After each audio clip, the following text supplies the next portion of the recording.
right wing has been obsessing about left-wing terrorism in the country, even though statistics do not bear that out. In fact, right-wing extremism continues to be a national security threat, one that Donald Trump has completely ignored, and we're seeing the consequences of that. So some of the more recent cases involve 2 men in Missouri who were arrested because they were planning on going to Kenosha, Wisconsin, in order to carry out acts of violence, to loot. According to federal agents who had been tailing them, they were arrested in Pleasant Prairie, so they made their way to Wisconsin after receiving a tip. They were coming to Kenosha to possibly loot and pick people off. Now here's the scary part. The FBI tracked Michael Karmo and Cody Smith to the La Quinta Hotel in Pleasant Prairie on September 1st. Investigators said they searched the men's vehicle and hotel room, where FBI agents recovered an AR-15 assault rifle, a 500 AB 12-gauge shotgun, 2 handguns, a silencer, ammunition, body armor, a drone, and other materials. Now, both men have pretty serious criminal records, and they had no business, no right to own those weapons. So they had possession of those weapons illegally. Karmo and Smith told agents they, quote, wanted to see proof of the rioting and were planning to drive to Portland, Oregon next, saying they were willing to take action if police were defunded. And I think based on the weapons that were found, we know what they mean when they say take action. There are other cases of right-wing radicals carrying out acts of violence recently, but before I get to that, Cenk, do you want to jump in? Yeah, so if you're wondering, hey, that's weird, this is the first time I'm hearing this story. Well, there's a good reason for that. So if a Black Lives Matter protester, let alone leader, or someone from Antifa had loaded up a whole heap of weapons and said they were going to loot and murder people, it would be the largest story in America. And you all know that. There's not a single person who disputes that. Every right winger was screaming from the rooftops. Trump and Fox News was screaming from the rooftops. Oh, we knew it, the Black Lives Matter people are looters, and look at all the weapons they have, terrorists. If it's Antifa, it might even be worse. They're right wingers. Everybody's like, oh yeah, that's totally normal. So why? Well, it's normal on 2 fronts. One, I don't blame them because the right wingers do it all the time. So it just gets exhausting. There's nonstop right wing terrorism in this country. So that's Tuesday. A right winger was going to murder people, had untold weapons. And by the way, they were going to steal things, okay? But the second reason is the more devastating one. It's because it's a matter of privilege. They think, oh yeah, I mean, the right wing guys are patriots. And so they were going to defend the robbery. Whatever, who cares? It doesn't matter. The right wing can do whatever they want. But if anyone from the left wing ever does anything, terrorists, oh my God, time to send in the tanks. So look, you can see it with your own eyes. There is no dispute. And in this case, think about it. So you all get Trump's hypocrisy. And at this point, I think you all get the police hypocrisy. But in this case, this is just about the media. The media thinks if the left wing does something wrong, it's terrible and unconscionable and they might be terrorists. If the right wing does something that was gonna be a terrorist act and looting, they think that's not that big a story. No, I think it's actually worse than that. Because it's the same virus that we've experienced in different contexts, right? From what I've seen in the media, without considering the outliers and maybe partisan media, like I don't consider Fox News. I'm just thinking about like legacy media outlets, corporate media. They're still obsessed with false equivalencies. They're still obsessed with confusing neutrality with objectivity. And I think it's important. Look, I'm not saying that if someone on the left carries out an act of violence, they should excuse it or make excuses for it. Absolutely not, right? What I'm arguing though is don't pretend as if left-wing terrorism is as much of a threat in this country as right-wing extremism, because we see it in FBI reporting. We see it in other studies, one of which I'm about to mention in the context of this story in just a minute.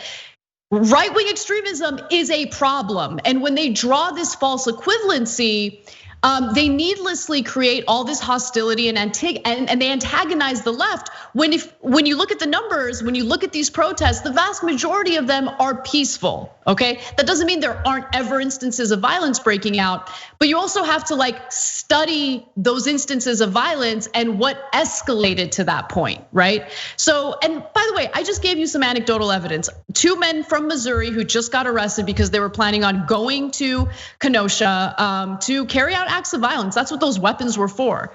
Well, now let's move on to another case, this time Times Square. So there were multiple videos that went viral recently on social media showing a vehicle driving through a group of protesters. This is in Times Square. Luckily, no one was seriously injured. There were a few minor injuries. The video I'm about to show you is graphic, but it gives you a sense of what pro-Trump counter protesters engage in when they show up to these Black Lives Matter demonstrations.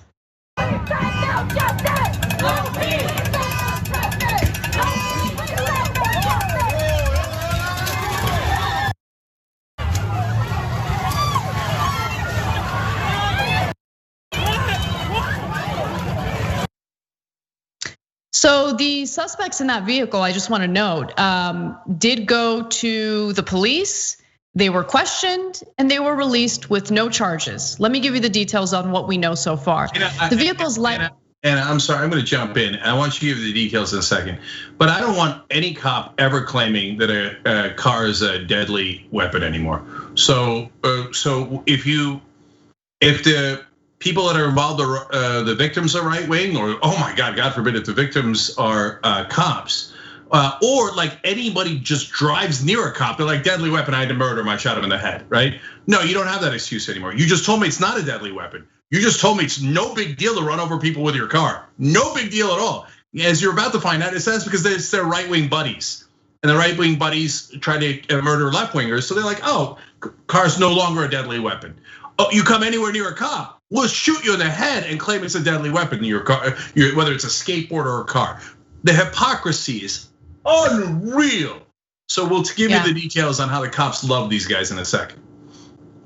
So here's what we know about the perpetrators, the people who were in the vehicle. There were several people in the vehicle, and apparently the vehicle's license plate matches that of another car frequently shared on social media by Hakeem Gibson, a pro-NYPD activist who currently runs a law enforcement support page. The Ford Taurus appears to be a former police car purchased from a police auction. According to Facebook posts, Gibson recently outfitted the car with a push bumper and spotlight, joking online that other drivers had often mistaken him for a police officer. Now, one of the other people in the car is a transgender pro-Trump activist who has gotten in trouble several times for defacing Black Lives Matter murals, and there's one of them in Manhattan. There's another one in Brooklyn. Juliet Germanata is her name, a pro-Trump activist, confirmed that she was in the vehicle with 5 other counter protesters when the driver floored it through the crowd of Black Lives Matter marchers. She said she felt threatened by the protesters and feared for her life, denying reports from eyewitnesses that the driver was the aggressor in the situation. Look, there are multiple videos of what happened from multiple angles. You guys just saw one of them. Were the protesters threatening anyone's life in that video you just saw? I mean, it's just, and what amazes me is they go and talk to the cops, and the cops are like, oh, you felt threatened? Of course you did. Yeah, totally fine. No charges, you're free to go. And the NYPD is telling the press that, yeah, we're still investigating it. Yeah, I'm sure they are. I'm sure they're really looking to, make sure justice is served in that case where someone could have easily died by getting run over. Yeah, so earlier you see the cops giving these guys an escort, right? Police escort. Well, and they're super friendly with them. Earlier, as in like 10 seconds earlier. Okay, so here it is, right? So, those are the cops, hey, and they're protecting them from other people who are just filming, right?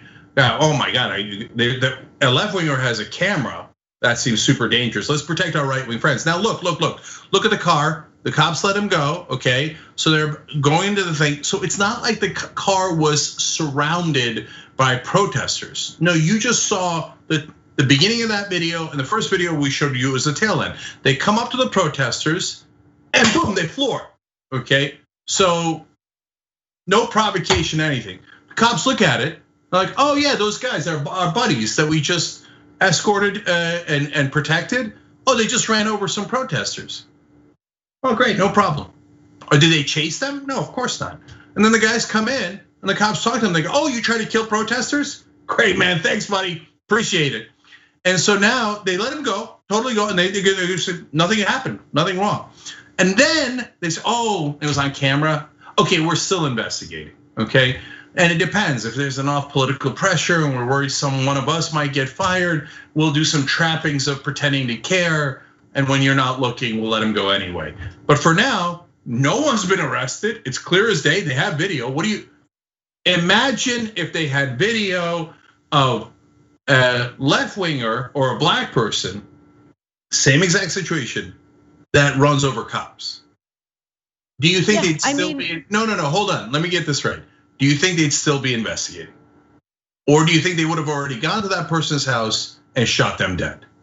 Okay, come on, keep it. Yeah, we know what the answer is. Well, because look, we're talking about the NYPD, where in the beginning of the civil unrest in this country, we had multiple examples of them running over protesters themselves. They see the protesters as their opponents, their political enemies. That's the reason why they're so friendly to the counter protesters, even as they carry out acts of violence and terror. That's what's going on. That's what we're seeing. Again, like we saw NYPD SUVs run over a crowd of protesters. Luckily, no one died in that instance, but it's just, they did it themselves, Cenk. They don't care. And so we gave you some anecdotal evidence. Anecdotal evidence doesn't mean anything. What matters is, if you look at the bigger picture, what is the trend? And the trend is that right-wing radicals pose the biggest threat to people's safety.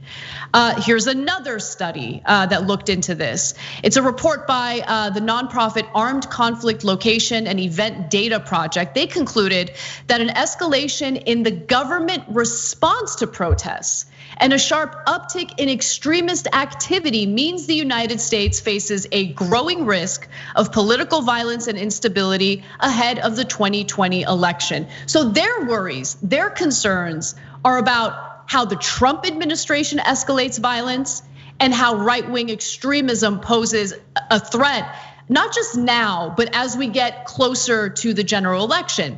And then they looked at the Black Lives Matter movement overall to see if there's any truth to this narrative we've been hearing about looting and violence and how dangerous they are. Here's what they found. About 93% of the racial justice protests that swept the United States this summer remained peaceful and non-destructive. So they looked at looting as well, 93%. Okay, so guys, this part's super important because first of all, even among the 7%, did they include the stores being burned down? Of course they did, right? And so that's part of that 7% where there was violence. But a lot of the 7% was when counter protesters showed up and began violence, and even more of it was when cops showed up and started attacking the protesters. And so now they count both sides. So when left wing starts it, or the protesters start it, or they do violence, they count that. When the police then cause the violence to begin, they count that. They don't care who started it. They count, but they do note who started it, right? To the best of their ability. And the majority of it is police or counter protesters starting it. So now I'm only telling you that in the context of, so it's even a smaller number than 7%. So the overwhelming majority of the protests are totally peaceful. So now, when you turn on the news, is that the impression that you get? Now, I know part of why they do it. Burning buildings are amazing footage, and everybody gets scared, and then they get glued to their TV. And it's catnip for media. They just, they love it so much, right? And they show it 24/7. But when the media shows a couple of percentage points, like, hey, that happens 2-3% of the time, but they show it 24/7, it makes it look like it happens 100% of the time. So the impression left for the audience and for the American people is, oh my God, these protesters are constantly burning things down and they're all rioters and looters, etc. And then the Trump and the Fox News come in and go, oh, the poor right wing, when they go in there and shoot people in the head, they're just doing self-defense. I mean, you saw the burning buildings.